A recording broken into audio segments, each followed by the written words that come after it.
ਅਸਲਾਮ ਵਾਲੇकुम ਸੱਜਣੋ ਤੇ ਮਿੱਤਰੋ। ਮੇਰਾ ਨਾਮ ਹੈ ਅਰਸ਼ਦ ਭੱਟੀ ਤੇ ਮੇਰੇ ਨਾਲ ਨੇ ਇਕਬਾਲ ਸ਼ਾਹਿਦ ਸਾਹਿਬ ਔਰ ਮੁਸਤਨਸਰ ਗੋਂਦਲ ਸਾਹਿਬ।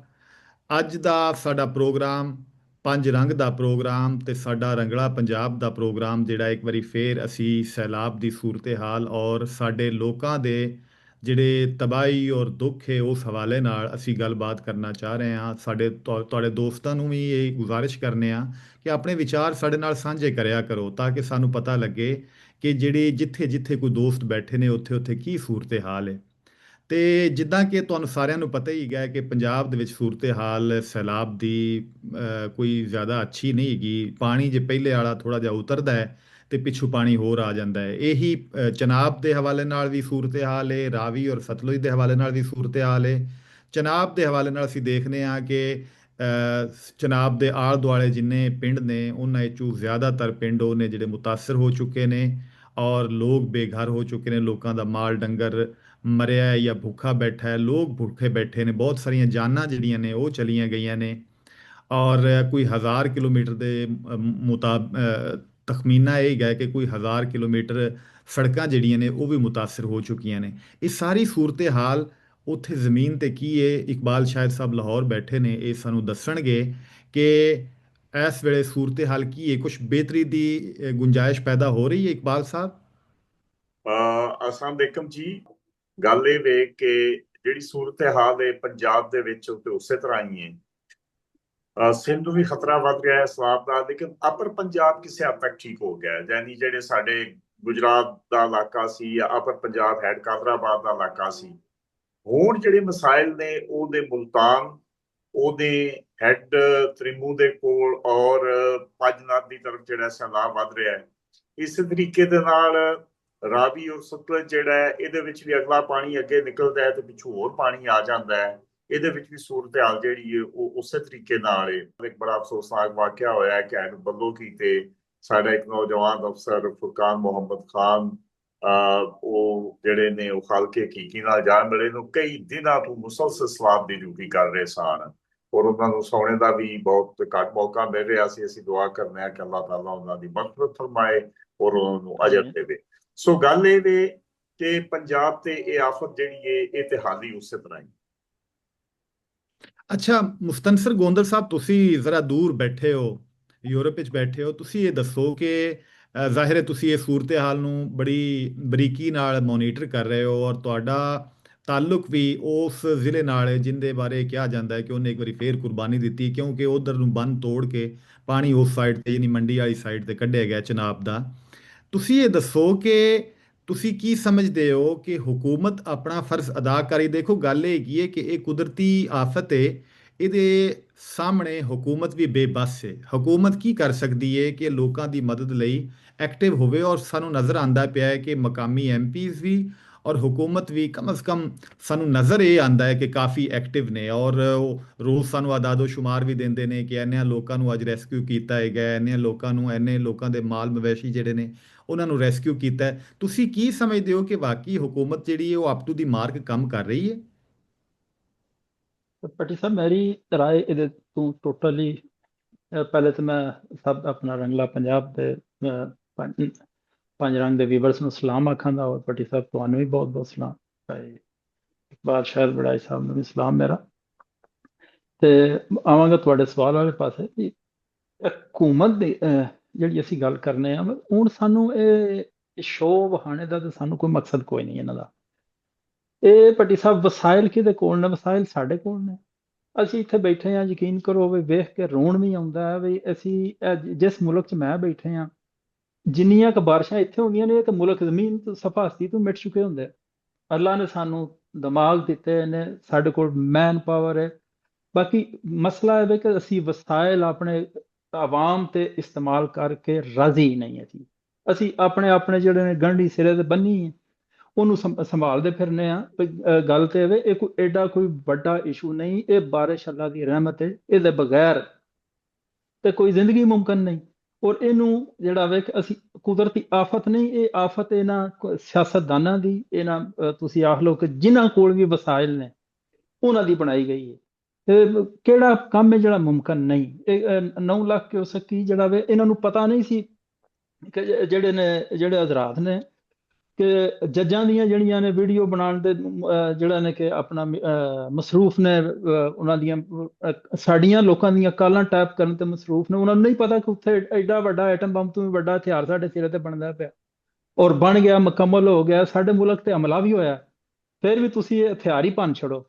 ਇਹ ਪਤਾ ਸੀ, ਔਰ ਇਹ ਹਥਿਆਰ ਦੇ ਤੌਰ ਤੇ ਪਾਣੀ ਸਾਡੇ ਤੇ ਇਸਤੇਮਾਲ ਹੋਇਆ, ਔਰ ਹਕੂਮਤਾਂ ਦੀ ਨਾ ਅਹਿਲੀ ਦੀ ਵਜ੍ਹਾ ਤੋਂ।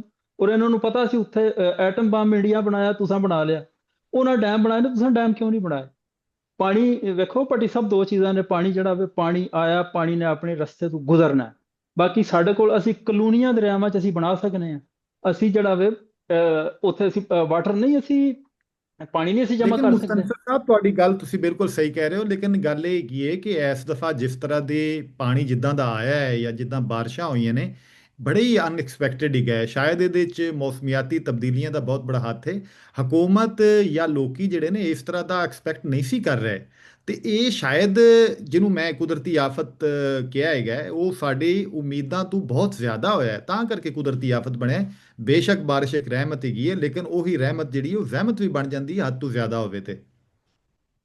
ਭੱਟੀ ਮੈਂ ਸਾਹਿਬ ਅਸੀਂ ਅਗਰ ਜੀ ਜੀ ਜੀ ਅਸੀਂ ਮੁਸਤਨਸਰ ਭੱਟੀ ਸਾਹਿਬ, ਅਸੀਂ ਜਿਹੜੀ ਹਕੂਮਤ ਹੈ, ਅਸੀਂ ਹਕੂਮਤ ਵਾਸਤੇ ਅਸੀਂ ਨੰਬਰਸ ਵੀ ਨਹੀਂ। ਇਹ ਹਕੂਮਤਾਂ ਨਹੀਂ, ਇਹ ਕਾਰਪੋਰੇਟਸ ਨੇ। ਇਹ ਸਿਰਫ ਆਪਣਾ ਪ੍ਰੋਫਿਟ ਸੋਚਦੇ ਨੇ। ਆਵਾਮ ਮਰੇ ਜਾਂ ਜਿਵੇ, ਇਹਨਾਂ ਨੂੰ ਉਹਨਾਂ ਨਾਲ ਕੋਈ ਗਰਜ਼ ਨਹੀਂ ਕਿਸੇ ਕਿਸਮ ਦੀ, ਕੋਈ ਬਿਲਕੁਲ ਕਿਸੇ ਕਿਸਮ ਦਾ ਇਹਨਾਂ ਦਾ ਜਿਹੜਾ ਕਿ ਇਹਨਾਂ ਚੀਜ਼ਾਂ ਨਾਲ ਕੋਈ ਗਰਜ਼ ਨਹੀਂ ਇਹਨਾਂ ਨੂੰ। ਇਹ ਕਾਰਪੋਰੇਟਸ ਨੇ, ਇਹ ਆਪਣਾ ਪ੍ਰੋਫਿਟ ਵੇਖਦੇ ਨੇ। ਰੁੜੇ ਆ ਅਸੀਂ, ਰੁੜੇ ਆ, ਸਾਡੇ ਤੋਂ ਇਹਨਾਂ ਹੁਣ ਪੈਸੇ ਬਣਾਉਣੇ ਨੇ। ਹੁਣ ਤੁਸੀਂ ਇਹ ਵੇਖੋ, ਜਿਹੜੇ ਸ਼ੋਅ ਲੱਗੇ ਨੇ, ਜਗ੍ਹਾ ਜਗ੍ਹਾ ਤੇ ਬੰਦੇ ਆਉਂਦੇ ਨੇ ਤੇ ਲਾ ਕੇ ਤੇ ਆਪਣਾ ਸ਼ੋਅ ਬਣਾ ਕੇ ਬਹਿ ਜਾਂਦੇ ਨੇ, ਔਰ ਲੋਕੀ ਦੁਨੀਆ ਜਿਹੜੀ ਰੋਂਦੀ ਹੈ ਪਈ। ਇੱਕ ਸਿਰਫ ਇੱਕ ਵਾਹਿਦ ਉਹ ਬੱਚੇ ਨੇ, ਉਹ 1122 ਦੇ, ਜਿਹੜੇ ਦਰਿਆਵਾਂ 'ਚ ਪੇ ਰੁਲਦੇ ਨੇ, ਆਪਣਾ ਰੈਸਕਿਊ ਕਰਦੇ ਨੇ ਪੇ ਲੋਕਾਂ ਨੂੰ। ਇਹ ਤਾਂ ਚਲੋ ਇੱਕ ਇਦਾਰਾ ਜਿਹੜਾ ਆਪਣੀ ਜ਼ਿੰਮੇਵਾਰੀ ਪੈ ਨਿਭਾਉਂਦਾ। ਜਿਹੜੀ ਹਕੂਮਤੀ ਜ਼ਿੰਮੇਵਾਰੀ ਹੁੰਦੀ ਹੈ, ਉਹਨੂੰ ਪਹਿਲਾਂ ਸੋਚਣਾ ਵੀ ਇਹ ਹੁਣ ਇੰਨਾ ਲੱਖ ਪਾਣੀ ਜਿਹੜਾ ਉੱਤੇ ਉਹਨਾਂ ਜਮ੍ਹਾਂ ਕੀਤੇ ਆ, ਕਿਸੇ ਵਕਤ ਵੀ ਛੱਡ ਸਕਦੇ ਨੇ। ਇਹ ਇੱਕ ਕਲੋਨੀਆਂ ਸੈਕਿੰਡ ਇਹ ਸਾਰੀਆਂ ਚੀਜ਼ਾਂ ਭੱਟੀ ਸਾਹਿਬ ਇਹ ਪੋਸੀਬਲ ਨੇ। ਇਹ ਕੋਈ ਏਡੀ ਵੱਡੀ ਰਾਕਟ ਸਾਇੰਸ ਕੋਈ ਨਹੀਂ ਕਿ ਅਸੀਂ ਲੱਖਾਂ ਏਕੜ ਪਾਣੀ ਅਸੀਂ ਸੇਵ ਕਰ ਸਕਦੇ ਹਾਂ। ਜਿਨ੍ਹਾਂ ਦਰਿਆਵਾਂ ਨੇ ਸਾਡਾ ਰਕਬਾ ਲਿਆ ਹੈ, ਬਾਕੀ ਅਸੀਂ ਉੱਥੋਂ ਰੇਤਾਂ ਵੀ ਕੱਢਣੀਆਂ ਨੇ, ਉੱਥੋਂ ਅਸੀਂ ਮਾਫੀਆ ਵੀ ਜਗ੍ਹਾ ਜਗ੍ਹਾ ਸਾਡੇ ਬੈਠੇ ਨੇ। ਅਗਰ ਇਹ ਜਿਹੜਾ ਵੇ ਪਾਣੀ ਸਾਡੇ ਕੋਲ ਰਾਵੀ 1 ਲੱਖ ਕਿਊਸੈਕ ਜਿਹੜਾ ਵੇ ਉਡਾ ਕੇ ਰੱਖ ਦਿੱਤੀ ਉਹਨਾਂ ਅਰਸ਼ਾ, ਇਹ ਕਿਹੜਾ ਪਾਣੀ ਹੈ? ਪੰਜਾਬ ਚਨਾਬ ਵਿੱਚ ਤਾਂ ਚਲੋ 9 ਲੱਖ ਕਿਊਸੈਕ ਤੱਕ ਜਿਹੜਾ ਕਿ ਆ ਗਿਆ ਪਾਣੀ। ਇੰਨਾ ਸੰਭਾਲਾ ਨਹੀਂ। ਇਹ ਪਾਣੀ ਨੂੰ ਰੋਕਿਆ ਜਾ ਸਕਦਾ ਸੀ। ਔਰ ਇਹਨਾਂ ਨੂੰ ਉਹੀ ਮੈਂ ਅੱਗੇ ਗੱਲ ਕਰਨਾ, ਐਟਮ ਬੰਬ ਇਹਨਾਂ ਬਣਾ ਲਏ ਨੇ। ਉਹ ਸਾਡੇ ਖੂਨ ਪਸੀਨੇ ਚ, ਹੁਣ ਸਾਡਾ ਖੂਨ ਪਸੀਨਾ ਜਿੱਥੇ ਵਾਕਈ ਜਿੱਥੇ ਗਰੀਬ ਹੈ ਜਿਹੜਾ, ਇਹ ਭੱਟੀ ਸਾਹਿਬ ਗਰੀਬ ਮਰੇ ਜਾਂ ਨਹੀਂ ਉੱਠਦਾ। ਅਮੀਰਾਂ ਕੋਲ ਵਸਾਇਲ ਹੁੰਦੇ ਨੇ, ਇਹ ਤਬਾਹ ਵੀ ਹੋ ਜਾਣ, ਇਹਨਾਂ ਦਾ ਕਿਰੇ ਨਾ ਕਿਰੇ ਇਹ ਉੱਠ ਖਲੋਂਦੇ ਨੇ, ਇਹਨਾਂ ਨੂੰ ਫਰਕ ਨਹੀਂ ਪੈਂਦਾ। ਜਿਹਦਾ ਕਰੋੜਾਂ ਅਰਬਪਤੀ ਦੇ ਵਿੱਚ 10 ਕਰੋੜ ਨਿਕਲ ਗਿਆ, ਉਹਨੂੰ ਫਰਕ ਨਹੀਂ ਪੈਂਦਾ। ਜਿਹਦੇ ਕੋਲ ਕੁੱਲੀ ਸੀ, ਵਿਚਾਰਿਆਂ ਦੀ ਕੁੱਲੀ ਰੋੜ ਗਈ, ਜਿਨ੍ਹਾਂ ਦੀ ਜੁੱਲੀ ਸੀ ਜੁੱਲੀ ਰੋੜ ਗਈ। ਇਹਨਾਂ ਦਾ ਕੀ ਗਿਆ? ਔਰ ਨਹੀਂ ਇਹਨਾਂ ਕਿ ਹੁਣ ਆਏ ਵੀ ਜਿਹੜਾ ਉਨਾਲ ਤੇ ਮੋਏ ਗਰੀਬ, ਆਏ ਸਿਆਲ ਤੇ ਮੋਏ ਗਰੀਬ। ਇਕਬਾਲ ਸ਼ਾਇਦ ਸਾਹਿਬ, ਤੁਸੀਂ ਕੀ ਸਮਝਦੇ ਹੋ? ਉੱਥੇ ਬੈਠੇ ਸਾਨੂੰ ਦੱਸੋ ਕਿ ਹਕੂਮਤ ਕੀ ਕਰ ਰਹੀ ਹੈ, ਕਿੰਨੀ ਕੁ ਐਕਟਿਵ ਹੈਗੀ ਹੈ? ਭੱਟੀ ਸਾਹਿਬ, ਗੱਲ ਇਹ ਵੇ ਕਿ ਮੁਸਤਨਸਰ ਸਾਹਿਬ ਦੀ ਇਸ ਗੱਲ ਨਾਲ ਤੇ ਮੈਂ ਬਿਲਕੁਲ ਮੁਤਫਿਕ ਹਾਂ ਕਿ ਸਾਡੇ ਕੋਲ ਦੈਰੀਨਾ ਕ੍ਰੋਨਿਕ ਜਿਹਨੂੰ ਕਹਿੰਦੇ ਨੇ ਮਸਲਾ ਬੈਡ ਗਵਰਨੈਂਸ ਦਾ, ਉਹ ਤੇ ਆਪਣੀ ਜਗ੍ਹਾ ਤੇ ਕਾਇਮ ਹੈ। ਅਗਰ ਅਸਾਂ ਪਹਿਲਾਂ ਪਲੈਨਿੰਗ ਕਰਕੇ ਤੇ ਦਰਿਆਵਾਂ ਦਾ ਕੋਈ ਬੰਦੋਬਸਤ ਕੀਤੇ ਹੁੰਦਾ, ਮਸਲਨ ਕੋਈ ਦਰਿਆਵਾਂ ਤੇ ਜਿਸ ਤਰ੍ਹਾਂ ਅਸਾਂ ਅੱਗੇ ਗੱਲ ਕੀਤੀ ਸੀ ਡੈਮ ਬਣ ਸਕਦੇ ਨੇ, ਉੱਥੇ ਡੈਮ ਬਣਾਏ ਹੁੰਦੇ।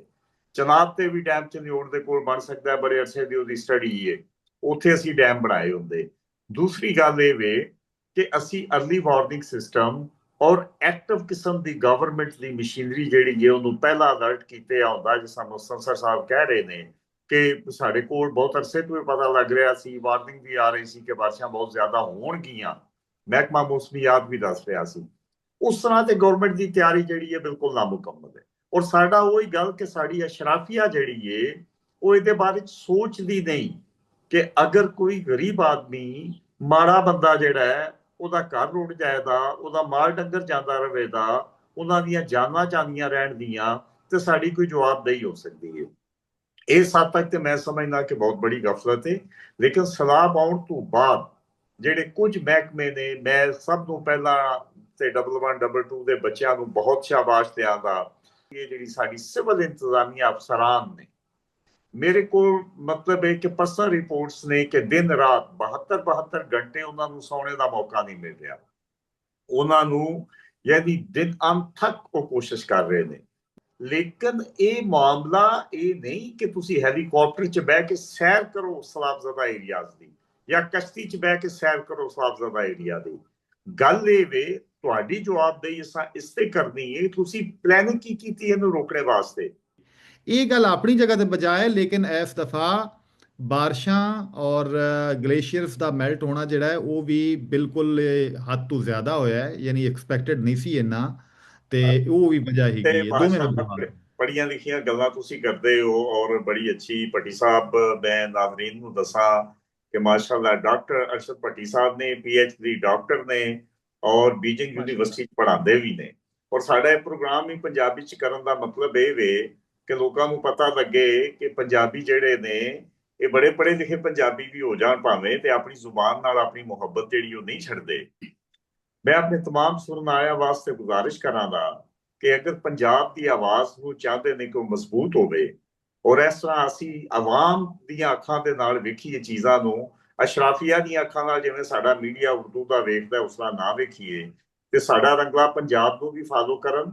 ਤੇ ਫਿਰ ਪੰਜ ਰੰਗ ਜਿਹੜਾ ਅਸੀਂ YouTube ਚੈਨਲ ਸ਼ੁਰੂ ਕੀਤਾ ਹੈ, ਇਹ ਥੱਲੇ ਲਿੰਕ ਮੌਜੂਦ ਹੈ ਇਸ ਪ੍ਰੋਗਰਾਮ 'ਚ, ਉਹਦੇ ਉੱਤੇ ਜਾ ਕੇ ਤੁਹਾਨੂੰ ਸਬਸਕ੍ਰਾਈਬ ਕਰਨਾ। ਨੂੰ ਬਹੁਤਾ ਪਤਾ ਹੈ ਜੀ, ਜਿਹੜੇ ਲੋਕੀ ਉੱਥੇ ਗਰਾਊਂਡ ਤੇ ਮੌਜੂਦ ਨੇ ਉਹਨਾਂ ਨੂੰ ਸਾਡੇ ਨਾਲ ਬਹੁਤਾ ਪਤਾ ਹੈ, ਜਿਨ੍ਹਾਂ ਨਾਲ ਜਿਹਨੂੰ ਕਹਿੰਦੇ ਨਾ ਹੱਡ ਬੀਤੀ ਸਟੋਰੀ ਅਗਰ ਹੈ ਤੇ ਉਹ ਸਾਡੇ ਨਾਲ ਸ਼ੇਅਰ ਕਰੋ ਤਾਂ ਕਿ ਅਸੀਂ ਔਰ ਦੇਖੋ ਨਾ ਆਪਣੇ ਭੱਟੀ ਸਾਹਿਬ, ਮੈਂ ਤੁਹਾਡੀ ਗੱਲ, ਇੱਕ ਪਾਸੇ ਤੁਹਾਡਾ ਇਲਾਕਾ ਹੈ, ਤੁਸੀਂ ਆਫਸਾਬਾਦ ਪਿੰਡੀ ਭੱਟੀਆਂ ਦੇ ਰਹਿਣ ਵਾਲੇ ਹੋ, ਦੂਜੇ ਪਾਸੇ ਮੁਸਤਨਸਰ ਸਾਹਿਬ ਮੰਡੀ ਬਹਾਉਲਦੀਨ, ਤੀਜੇ ਪਾਸੇ ਮੈਂ ਗੁਜਰਾਤ ਦੇ ਵਿੱਚ ਹੈਡ ਕਾਦਰਾਬਾਦ ਤੋਂ ਥੋੜਾ ਜਿਹਾ ਅੱਗੇ ਜਿਹੜਾ ਮੇਰਾ ਪਿੰਡ ਹੈ।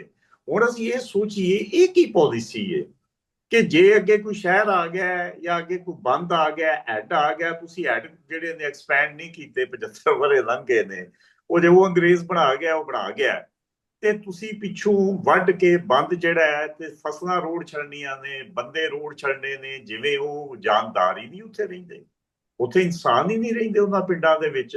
ਉਧਰ ਤੁਸੀਂ ਰੋਡ ਛੜਿਆ, ਉਹ ਤੁਸੀਂ ਸੀਮੈਂਟ ਦਾ ਸਟਰਕਚਰ ਬਚਾ ਲਿਆ, ਠੀਕ ਹੈ ਬਚਾਓ, ਪਾਕਿਸਤਾਨ ਦਾ ਇਨਫਰਾਸਟ੍ਰਕਚਰ ਹੈ ਉਹਨੂੰ ਬਚਾਉਣਾ ਚਾਹੀਦਾ ਹੈ, ਲੇਕਿਨ ਇਨਸਾਨੀ ਜਾਨਾਂ ਦੀ ਕੀਮਤ ਤੇ ਇਹ ਉਹ ਜਿਹੜਾ ਸਾਡਾ ਮੀਡੀਆ ਹੈ ਖਾਸ ਤੌਰ ਤੇ ਉਹ ਤੇ ਥੱਲੇ ਵਿਖਾ ਹੀ ਨਹੀਂ ਰਿਹਾ ਨਾ, ਉਹਨੂੰ ਤੇ ਪਤਾ ਹੀ ਨਹੀਂ। ਜਿਵੇਂ ਹੁਣ ਮਤਲਬ ਵੱਡੇ ਮੁਲਕਾਂ ਦੀਆਂ ਜੰਗ ਦੀ ਰਿਪੋਰਟਿੰਗ ਹੁੰਦੀ, ਉਹ ਥੱਲੇ ਨਹੀਂ ਦੱਸਦੇ ਥੱਲੇ ਕੀ ਹੋ ਰਿਹਾ। ਉਹ ਜਿੱਥੇ ਤੁਸੀਂ ਬੰਦ ਤਰੋੜੇ ਨੇ, ਤੁਸੀਂ ਹੈਡ ਕਾਦਰਾਬਾਦ ਤੋਂ ਪਿੱਛੇ ਬੰਦ ਤਰੋੜਿਆ, ਇੱਕ ਮੰਡੀ ਬਹਾਉਲਦੀਨ ਤਹਿਸੀਲ ਫਾਜ਼ਿਆ, ਬਲਕਿ ਉਹ ਮੰਡੀ ਬਹਾਉਲਦੀਨ ਤੇ ਮੀਡੀਆ ਨੂੰ ਪਤਾ ਹੀ ਨਹੀਂ, ਤਹਿਸੀਲ ਫਾਜ਼ਿਆ ਦੀ ਸਾਈਡ ਤੇ ਤਰੋੜਿਆ, ਥੱਲੇ ਜਿਹੜਾ ਉਹ ਫਾਜ਼ਿਆ ਦੇ ਪਿੰਡ ਨੇ, ਇੱਕ ਤੁਹਾਡੇ ਪਾਸੇ ਤਰੋੜਿਆ, ਥੱਲੇ ਸਾਰਾ ਆਫਸਾਬਾਦ ਦਾ ਇਲਾਕਾ ਜ਼ੇਰੇ ਆਬ ਆ ਗਿਆ। ਹੁਣ ਤੁਸੀਂ ਜੰਗ ਤੋਂ ਪਹਿਲਾਂ ਤਰੋੜੇ ਨੇ, ਅੱਗੋਂ ਮੁਲਤਾਨ ਨੇ, ਜਿਹੜੇ ਥੱਲੇ ਪਿੰਡ ਨੇ, ਇਹ ਕੀ ਪਾਲਿਸੀ ਹੈ ਇਹਦੇ ਤੇ ਤੁਸੀਂ ਵੀ ਦੱਸੋ ਜ਼ਰਾ। ਮਤਲਬ ਇਹ ਵੇ ਕਿ ਉਹ ਕਿਆ ਥੱਲੇ ਇਨਸਾਨ ਨਹੀਂ ਰਹਿੰਦੇ, ਉਹਨਾਂ ਦੀ ਜ਼ਿੰਦਗੀ ਦੀ ਕੋਈ ਅਹਿਮੀਅਤ ਨਹੀਂ, ਯਾਨੀ ਅਮੀਰ ਇਲਾਕੇ ਬਚਾ ਲਵੋ, ਗਰੀਬਾਂ ਰੋਡ ਛੱਡੋ, ਜਿਵੇਂ ਮੁਸਤਫਾ ਸਾਹਿਬ ਕਹਿ ਰਹੇ ਸਨ। ਗੱਲ ਇਹ ਹੈਗੀ ਹੈ ਜੀ ਕਿ ਅਲਟੀਮੇਟਲੀ ਜ਼ਿੰਮੇਵਾਰੀ ਜਿਹੜੀ ਹੈ ਉਹ ਸਾਰੀ ਦੀ ਸਾਰੀ ਹੁਕੂਮਤ ਦੀ ਹੈ। ਅਸੀਂ ਸਾਰੇ ਹੀ ਇਹਦੇ ਤੇ ਇਤਫਾਕ ਕਰ ਰਹੇ ਹਾਂ ਕਿ ਅਸਲ ਗੱਲ ਇਹ ਹੈਗੀ ਹੈ ਕਿ ਕੋਈ ਲਾਂਗ ਟਰਮ ਪਾਲਿਸੀ ਹੈ ਨਹੀਂ।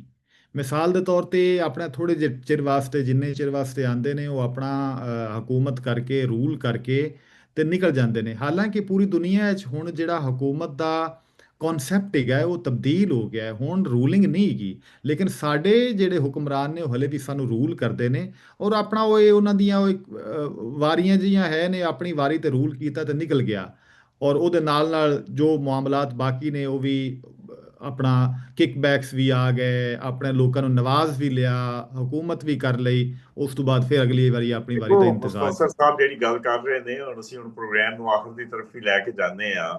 ਪਹਿਲਾਂ ਤਾਂ ਤੁਸੀਂ ਮੈਨੂੰ ਇਹ ਦੱਸੋ ਕਿ ਪੰਜਾਬ ਦੇ ਉੱਤੇ ਹਾਕਮ ਆਇਆ ਕਿਹੜਾ ਹੈ ਜਿਹਦੇ ਵੱਡੇ ਵਡੇਰੇ ਪੰਜਾਬ ਦੇ ਰਹਿਣ ਵਾਲੇ ਸਨ, ਜਿਹੜਾ ਕਿਸੇ ਪਿੰਡ ਦੇ ਵਿੱਚੋਂ ਉੱਠਿਆ ਏ ਤੇ ਜਿਹਦੇ ਦਿਲ ਦੇ ਵਿੱਚ ਦਰਦ ਏ ਪੰਜਾਬ ਦਾ। ਮੁਸਤਫਾ ਸਾਹਿਬ ਤੁਸੀਂ ਦੱਸੋ ਗੱਲ ਇਹਦੇ ਤੇ। ਇਹਦੇ 'ਚ